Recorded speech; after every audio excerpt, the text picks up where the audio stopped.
बिहार विधानसभा चुनाव के बीच रविवार को महागठबंधन के मुख्यमंत्री पद के उम्मीदवार तेजस्वी यादव ने कटिहार में आयोजित एक विशाल जनसभा के दौरान बड़ा राजनीतिक ऐलान किया है। उन्होंने कहा है कि अगर इंडिया ब्लॉक की सरकार बनती है तो वह वक्फ संशोधन अधिनियम को पूरी तरह खत्म कर देंगे। तेजस्वी ने इस कानून को भाजपा की सांप्रदायिक राजनीति का हथियार बताया और दावा किया कि यह मुसलमानों के अधिकारों पर सीधा हमला है। तेजस्वी यादव ने कहा है कि यह वक्फ कानून नहीं बल्कि एक साजिश है जो समाज को बांटने और समुदायों में अविश्वास फैलाने के लिए बनाई गई है। अगर हमें जनता का आशीर्वाद मिला तो इस कानून को हम कूड़ेदान में फेंक देंगे।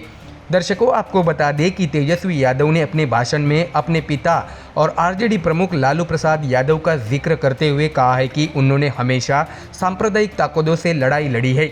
लालू जी ने देश में कभी भी उन ताकतों से समझौता नहीं किया जो धर्म और जाति के नाम पर लोगों को बांटती है। लेकिन मुख्यमंत्री नीतीश कुमार ने बार बार ऐसे दलों के साथ हाथ मिलाया जिन्होंने समाज को तोड़ा है, ऐसा भी तेजस्वी ने कहा। उन्होंने भाजपा पर तीखा हमला बोलते हुए आगे कहा है कि बीजेपी को अब भारत जलाओ पार्टी कहा जाना चाहिए क्योंकि वह जहां भी जाती है वह नफरत की आग लगा देती है। बिहार ने हमेशा एकता और भाईचारे का संदेश दिया है और हम उस परंपरा को आगे बढ़ाएंगे। दर्शकों, बता दें कि तेजस्वी यादव इन दिनों बिहार के सीमांचल इलाके कटिहार, किशनगंज और अररिया में लगातार रैलियां कर रहे हैं। ये इलाके राज्य के मुस्लिम बहुल माने जाते हैं और महागठबंधन इन्हें चुनावी तौर पर बेहद अहम मान रहा है। तेजस्वी के रैलियों में बड़ी संख्या में लोग जुट रहे हैं, खासकर युवाओं और महिलाओं की मौजूदगी इस बार विशेष रूप से देखी जा रही है। रैली में तेजस्वी ने केंद्र सरकार पर निशाना साधते हुए कहा है कि भाजपा ने वक्फ बोर्ड के अधिकारों को सीमित कर दिया है। यह बिल मुसलमानों की संपत्तियों पर सरकारी नियंत्रण की कोशिश है। इसे पारदर्शिता और सुधार का नाम दिया जा रहा है, लेकिन असलियत में यह समुदाय की स्वायत्तता खत्म करने का प्रयास है, ऐसा भी उन्होंने कहा। दर्शकों, गौरतलब है कि केंद्र की एनडीए सरकार वक्फ संशोधन अधिनियम को पारदर्शिता, जवाबदेही और सशक्तिकरण की दिशा में कदम बताती रही है। सरकार का तर्क है कि यह कानून पिछड़े मुसलमानों और महिलाओं को वक्फ संपत्तियों के प्रबंधन में भागीदारी दिलाने का रास्ता खोलता है, लेकिन विपक्ष का कहना है कि इससे वक्फ बोर्ड की स्वतंत्रता खत्म हो जाएगी और सरकार का सीधा नियंत्रण स्थापित हो जाएगा। बीजेपी नेताओं ने तेजस्वी के बयान को संविधान और संघीय ढांचे पर हमला बताया है। भाजपा प्रवक्ता ने कहा, राज्य के मुख्यमंत्री को यह अधिकार नहीं कि वह संसद द्वारा पारित किसी कानून को रद्द करे। यह सिर्फ जनता को भ्रमित करने की कोशिश है। तो वही दर्शकों, इससे एक दिन पहले आरजेडी के एमएलसी मोहम्मद कारी सोहेब ने कहा था कि अगर तेजस्वी यादव मुख्यमंत्री बनते हैं तो वक्फ बिल समेत सभी जनविरोधी कानूनों को फाड़ दिया जाएगा। इन बयान पर भाजपा और जेडीयू ने तीखी प्रतिक्रिया दी थी। उन्होंने सवाल उठाया कि कोई राज्य सरकार केंद्र के कानून को कैसे निरस्त कर सकती है। इस पर तेजस्वी यादव ने रविवार की रैली में सफाई देते हुए कहा, हमारा मतलब कानून को फाड़ने से ये है कि हम उसे लागू नहीं होने देंगे। हम संविधान के भीतर रहकर इस अन्यायपूर्ण कानून को चुनौती देंगे और जरूरत पड़ी तो विधानसभा के जरिए केंद्र को अपना विरोध दर्ज कराएंगे। दर्शकों, तेजस्वी ने यह भी घोषणा की कि उनकी सरकार बनते ही वक्फ बोर्ड, अल्पसंख्यक आयोग और मदरसा बोर्ड जैसे संस्थाओं को और मजबूत किया जाएगा। उन्होंने कहा है कि हमारे शासन में अल्पसंख्यक समाज को न केवल सम्मान मिलेगा बल्कि उन्हें निर्णय प्रक्रिया में भी भागीदारी दी जाएगी। रैली के अंत में तेजस्वी यादव ने जनता से अपील की, यह चुनाव बिहार की अस्मिता का चुनाव है। भाजपा और जेडीयू ने हमारे राज्य को बेरोजगार, पलायन और नफरत की राजनीति में झोंक दिया है। अब वक्त है बदलाव का और यह बदलाव जनता लाएगी। ऐसे में दर्शकों, तेजस्वी के इस बयान के बाद बिहार की राजनीति एक बार फिर गर्मा गई है। एनडीए के नेता इसे चुनावी ध्रुवीकरण की कोशिश बता रहे हैं, जबकि महागठबंधन इसे संविधान की रक्षा की लड़ाई कह रहा है। राजनीतिक विश्लेषकों का मानना है कि सीमांचल की रैलियों में तेजस्वी ने जिस तरह अल्पसंख्यक मुद्दों को उठाया है वह रणनीतिक रूप से विपक्ष के वोट बैंक को एकजुट करने की कोशिश है। बिहार चुनाव के इस दौर में वक्फ अधिनियम का मुद्दा अब सियासत के केंद्र में आ चुका है। जहां एक और एनडीए इसे सुधार का प्रतीक बता रही है, वही महागठबंधन इसे धार्मिक दखल और समुदाय विरोधी कानून करार दे रहा है। बिहार विधानसभा चुनाव के माहौल में एक बार फिर असदुद्दीन ओवैसी ने अपनी मौजूदगी का एहसास दिला दिया है। एआईएमआईएम प्रमुख ओवैसी ने मंगलवार को गोपालगंज से चुनावी प्रचार की शुरुआत करते हुए सत्ता पक्ष एनडीए और विपक्षी इंडिया गठबंधन दोनों पर तीखे हमले किए हैं। दर्शकों बता दें कि ओवैसी ने सवाल उठाया कि जब बिहार की 17% आबादी मुसलमानों की है तो राज्य में कभी कोई मुसलमान मुख्यमंत्री क्यों नहीं बना। उनका यह बयान अब चुनावी चर्चाओं के केंद्र में आ गया है। दर्शकों आपको जानकारी दे कि गोपालगंज की चुनावी सभा में उमड़ी भीड़ के सामने असदुद्दीन ओवैसी ने जो तेवर दिखाए उसने साफ कर दिया है कि एआईएमआईएम इस बार बिहार में पूरी तैयारी के साथ उतरी है। उन्होंने कहा है कि बिहार की सियासत ने हमेशा मुसलमानों को सिर्फ वोट बैंक समझा, लेकिन उनके प्रतिनिधित्व की बात किसी ने नहीं की। हमसे सिर्फ वोट लिया गया मगर हमारी आवाज़ कभी सत्ता तक नहीं पहुंची, ऐसा भी ओवैसी ने कहा। इसके साथ ही ओवैसी ने आरोप लगाया कि भारतीय जनता पार्टी और उसके सहयोगी दलों की तरह ही इंडिया गठबंधन भी अल्पसंख्यक समुदाय को केवल डर के नाम पर वोट मांगने का जरिया बनाता रहा है। उन्होंने बताया कि पहले ये हमें बीजेपी का डर दिखाते हैं, फिर उसी डर के सहारे वोट मांगते हैं, मगर बीजेपी को रोकने में कभी सफल नहीं हुए। अब जनता इस खेल को समझ चुकी है। दर्शकों एआईएमआईएम प्रमुख ने मंगलवार को गोपालगंज जिले के ग्रामीण इलाके से अपने चुनाव अभियान का आगाज किया। बता दें कि इस बार उनकी पार्टी 32 विधानसभा सीटों पर चुनावी मैदान में है। पार्टी की रणनीति साफ है, सीमांचल से लेकर उत्तर बिहार तक अल्पसंख्यक और वंचित समाज को एकजुट कर एक तीसरा राजनीतिक विकल्प तैयार करना। गोपालगंज की रैली में ओवैसी ने कहा है कि अब समय आ गया है जब बिहार की राजनीति को एक नए नेतृत्व की जरूरत है, ऐसा नेतृत्व जो सिर्फ किसी गठबंधन का हिस्सा न होकर समुदाय की असली आवाज़ बने। इसके साथ ही महागठबंधन पर निशाना साधते हुए ओवैसी ने उप मुख्यमंत्री पद के दावे को लेकर भी चुटकी ली। उन्होंने कहा 3% आबादी वाले नेता को उप मुख्यमंत्री बनाने में कोई हिचक नहीं होती, लेकिन 17% हिस्सेदारी वाले मुसलमानों के लिए एक भी पद तय नहीं किया जाता। क्या यही बराबरी है? दर्शकों यह तंज सीधे तौर पर वीआईपी प्रमुख मुकेश सहनी पर था, जिन्हें महागठबंधन ने उप मुख्यमंत्री पद का दावेदार बताया है। ओवैसी का यह बयान राजनीतिक नहीं बल्कि सांकेतिक भी था। उन्होंने संकेत दिया कि एआईएमआईएम अब मौन प्रतिनिधित्व के दौर को खत्म करने आई है। बता दें कि हैदराबाद के सांसद ओवैसी ने बीजेपी पर भी जमकर निशाना साधा। उन्होंने कहा है कि एनडीए सरकारों ने धर्म के नाम पर राजनीति की, जबकि विपक्ष ने उस राजनीति को रोकने की बजाय उससे लाभ उठाया। सत्ता बदलती रही लेकिन हालात नहीं बदले। बिहार के मुस्लिम, दलित और गरीब अब यह तय करेंगे कि इस बार किसे भेजना है और किसे जवाब देना है, ऐसा भी ओवैसी ने अपने भाषण के दौरान कहा। ऐसे में दर्शकों ओवैसी का मिशन इस बार साफ है, मुस्लिम वोट बैंक को अपनी ओर मोड़ना, दलित और पिछड़े तबकों को जोड़ना और दोनों बड़े गठबंधनों के समीकरणों को चुनौती देना। सीमांचल के इलाकों किशनगंज, अररिया, कटिहार और पूर्णिया में एआईएमआईएम पहले ही प्रभाव दिखा चुकी है।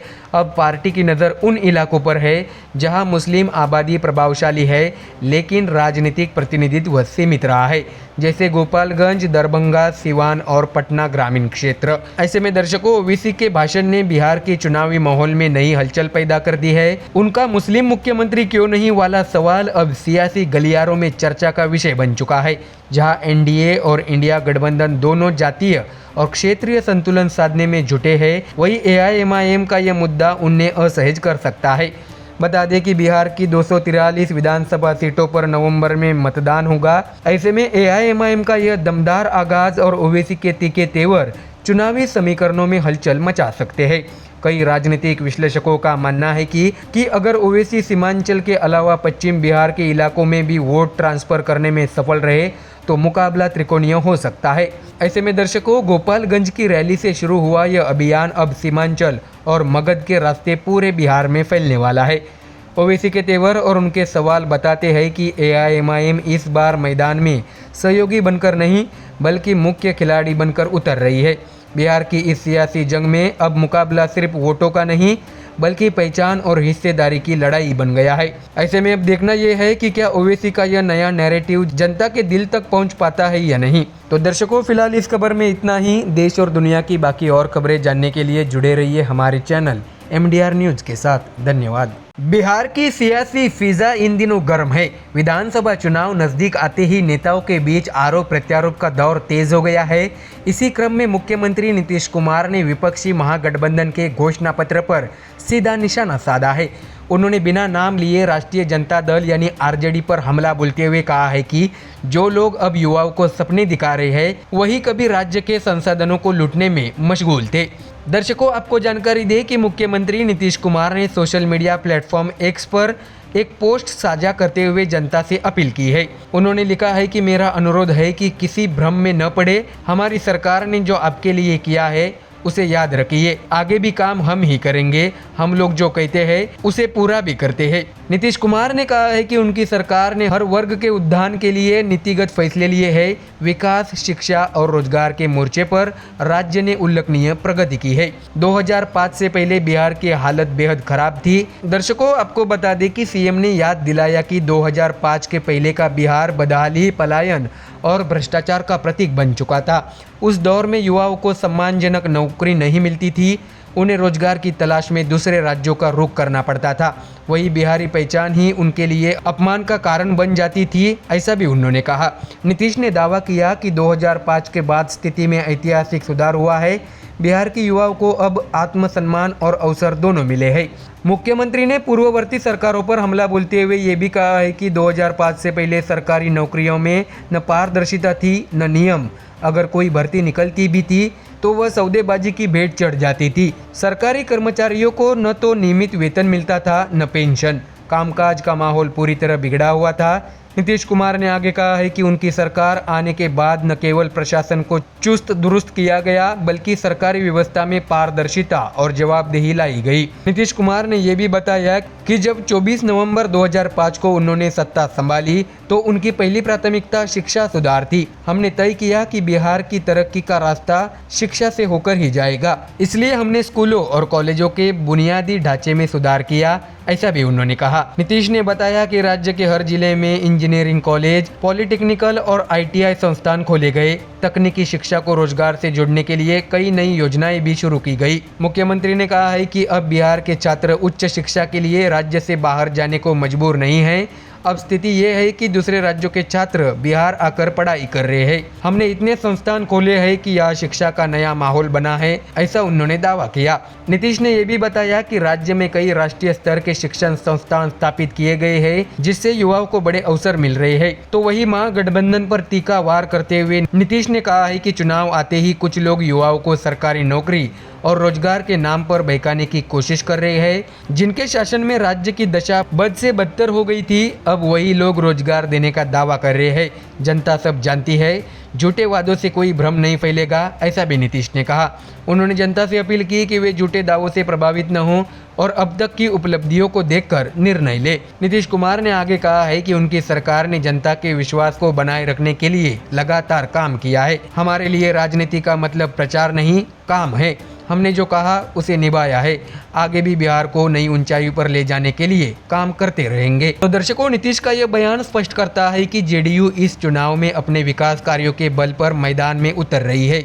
दूसरी ओर महागठबंधन बेरोजगारी और महंगाई जैसे मुद्दों को उठाकर सरकार को घेरने की रणनीति बना रहा है। बिहार की राजनीति में नीतीश का ये बयान न सिर्फ विपक्ष पर सीधा हमला है बल्कि यह अपने 19 साल के शासनकाल की उपलब्धियों का जोरदार बचाव भी है। अब देखना यह दिलचस्प होगा कि जनता इस बार किसके वादों और किसके काम पर भरोसा जताती है। तो दर्शकों, फिलहाल इस खबर में इतना ही। देश और दुनिया की बाकी और खबरें जानने के लिए जुड़े रहिए हमारे चैनल MDR न्यूज के साथ। धन्यवाद। बिहार विधानसभा चुनाव जैसे जैसे करीब आ रहे हैं वैसे वैसे सियासी पारा तेजी से चढ़ता जा रहा है। इस बार बहस न किसी गठबंधन पर है और न किसी घोषणा पत्र पर, बल्कि जननायक शब्द को लेकर सियासत गर्मा गई है।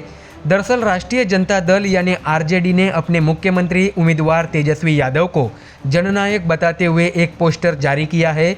इसके बाद से ही राज्य की राजनीति में मानो भूचाल सा आ गया है। बता दें कि आरजेडी के इन नए प्रचार अभियान पर विपक्षी दलों के साथ साथ खुद पार्टी के भीतर से भी आवाजें उठने लगी है।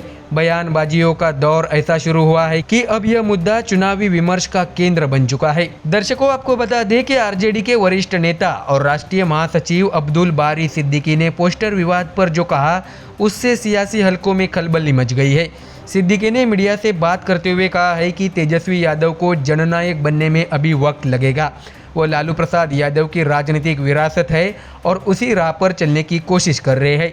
सिद्दीकी के इस बयान को कई राजनीतिक विश्लेषक पार्टी के अंदरूनी मतभेद के संकेत के रूप में देख रहे हैं। चुनावी समय में दिया गया यह बयान आरजेडी की एकजुटता पर सवाल खड़े कर सकता है। राजनीतिक गलियारों में अब यह चर्चा जोरों पर है कि क्या सिद्दीकी का यह बयान तेजस्वी यादव के नेतृत्व पर अविश्वास का संकेत है या फिर पार्टी के अंदर कोई नई सियासी खींचतान शुरू हो चुकी है। दर्शकों, आपको बता दें कि आरजेडी के ही बागी नेता और लालू प्रसाद यादव के बड़े बेटे तेज प्रताप यादव ने इस विवाद पर खुलकर अपनी राय दी है। उन्होंने कहा, जननायक वो होते हैं जो समाज को दिशा देते हैं। कर्पूरी ठाकुर, लोहिया जी और महात्मा गांधी असली जननायक थे। जो लोग खुद को या किसी को जननायक बता रहे हैं, उन्हें पहले उनके जैसा काम करना चाहिए। तेज प्रताप ने आगे कहा है कि लालू यादव बिहार के असली जननायक थे, लेकिन तेजस्वी को अभी लंबा रास्ता तय करना बाकी है। उन्होंने तीखे लहजे में जोड़ा, तेजस्वी को अगर जननायक बनना है तो राहुल गांधी और लालू यादव की छाया से निकलकर अपने दम पर कुछ कर दिखाना होगा। दर्शकों, तेज प्रताप का यह बयान न केवल पोस्टर विवाद को और गहरा गया, बल्कि इसने भाई भाई के बीच सियासी दूरी को भी फिर से सुर्खियों में ला दिया है। तो वही दर्शकों, पोस्टर विवाद में अब लोजपा रामविलास के प्रमुख चिराग पासवान भी कूद पड़े हैं। उन्होंने तेजस्वी पर निशाना साधते हुए कहा, तेजस्वी यादव ने ऐसा क्या किया है कि उन्हें जननायक कहा जाए। बिहार की जनता किसी के चेहरे से नहीं बल्कि कर्म से फैसला करती है। चिराग पासवान ने तीखा तंज कसते हुए कहा है कि अगर तेजस्वी सच में जननायक बनना चाहते हैं तो उन्हें जनता के बीच जाकर विकास की मिसाल पेश करनी होगी। ऐसे में दर्शकों, अब्दुल बारी सिद्दीकी और तेज प्रताप यादव के बयानों ने आरजेडी के अंदर असंतोष की तस्वीर साफ कर दी है। पार्टी के भीतर पहले से ही टूट की स्थिति बनी हुई है। तेज प्रताप यादव पहले ही आरजेडी से अलग होकर अपनी नई पार्टी बना चुके हैं और बिहार चुनाव में अपनी पार्टी के सिंबल पर उम्मीदवार भी उतार रहे हैं। आरजेडी के कई पारंपरिक वोट बैंक वाले क्षेत्रों में अब दोहरी चुनौती बन गई है। एक तरफ एनडीए का गठबंधन, दूसरी तरफ तेज प्रताप की नई पार्टी। ऐसे में अब्दुल बारी सिद्दीकी का बयान पार्टी नेतृत्व के लिए सिरदर्द बन गया है। तो वही महागठबंधन के सहयोगी दलों में भी इस विवाद से बेचैनी बढ़ी है। कांग्रेस और वीआईपी जैसी पार्टियां चाहती है कि आरजेडी आंतरिक विवादों को जल्द सुलझाए ताकि संयुक्त रणनीति पर ध्यान दिया जा सके। दर्शकों, आपको बता दें कि बिहार की राजनीति में जननायक शब्द का अपना एक भावनात्मक इतिहास रहा है। कर्पूरी ठाकुर जैसे नेता इस शब्द के प्रतीक माने जाते हैं, जिन्होंने समाज के अंतिम व्यक्ति तक पहुंचाने वाली राजनीति की। अब जब आरजेडी ने तेजस्वी यादव को उसी प्रतीक के रूप में प्रस्तुत करने की कोशिश की तो विरोध और आलोचना का दौर शुरू हो गया है। राजनीतिक जानकारों का कहना है कि यह पोस्टर विवाद महज एक प्रचार रणनीति नहीं बल्कि एक बड़ी सियासी चाल है। इससे तेजस्वी की छवि को जननेता के रूप में स्थापित करने का प्रयास किया गया है, लेकिन पार्टी के भीतर से उठी आवाजें इन अभियान को कमजोर कर सकती है। ऐसे में दर्शकों, बिहार की चुनावी रणनीति में पोस्टर, नारे और बयान हमेशा से माहौल बनाते रहे हैं, लेकिन इस बार जननायक शब्द ने ऐसा असर डाला है कि पूरा चुनावी विमर्श उसी पर केंद्रित हो गया है। एक और आरजेडी नेतृत्व तेजस्वी को जनता के नेता के रूप में पेश करना चाहती है, वही दूसरी ओर विरोधी दल इसे एक पूर्व नियोजित छवि निर्माण बता रहे हैं। अब्दुल बारी सिद्दीकी का बयान आने वाले दिनों में आरजेडी के लिए बड़ा सरदर्द साबित हो सकता है, क्योंकि चुनावी मैदान में मतभेद की हर झलक जनता के फैसले को प्रभावित करती है। अब देखना यह होगा कि जननायक की यह लड़ाई आखिरकार तेजस्वी यादव की लोकप्रियता को बढ़ाएगी या फिर आरजेडी के भीतर नए तूफान की शुरुआत करेगी। तो दर्शकों, फिलहाल इस खबर में इतना ही। देश और दुनिया की बाकी और खबरें जानने के लिए जुड़े रहिए हमारे चैनल MDR न्यूज़ के साथ। धन्यवाद।